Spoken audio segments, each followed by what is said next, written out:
So let's check out what's happening here. It's saying which equation corresponds to the graph above. There's one equation while you look at this problem. Let me write this equation out over here. F of x equals a times x.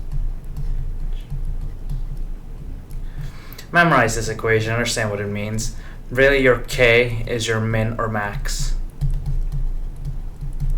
A, for now, let's just know that if it's positive, it's going to be a regular u. If it's negative, it's going to be an upside down u. And your h tells you the shift.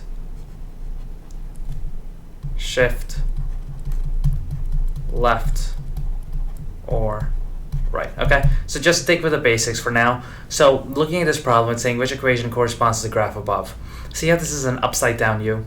So I know that my value of a has to be negative.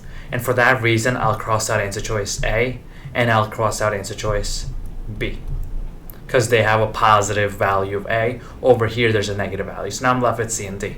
Now, see how do I have a, or you know what, before I say anything else, let's try it this way. This tells me a point on the graph right here. A point on the graph is 0, negative 11, right?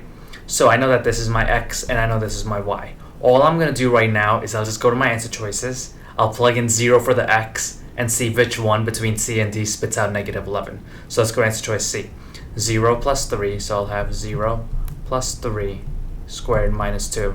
0 plus 3 is 3. 3 squared is 9, and 9 minus 2 is 7. So that's what answer choice C gives me.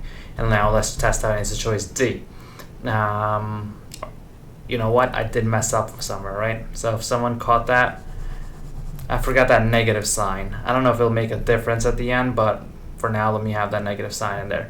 So if I have 3 squared over here, actually it will make a difference, right? Because I have negative 3 squared minus 2.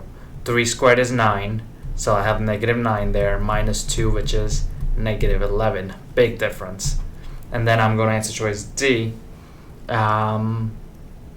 Same exact scenario, but now I have a plus 2 at the end. So negative 0 plus 3 squared plus 2. Again, this is going to be 3 squared, which is 9, and then I have a negative 9 plus 2, which will be negative 7. And that's not what I'm looking for, so my answer here has to be C. And the other thing you can see is the negative 2 right there, right? This is what I talked about, the min or the max. And it's a minimum if I have a positive, because you'll have a minimum down here. And it's a max if I have a negative, because you'll have something at the top over here. So the max number this is saying, answer choice C is saying, is negative 2. Which is what it looks like it's over there. Answer choice, according to answer choice D, the max is positive 2, which would imply it would be above the x-axis. So that was another way of looking at it, which would have narrowed down to C for me.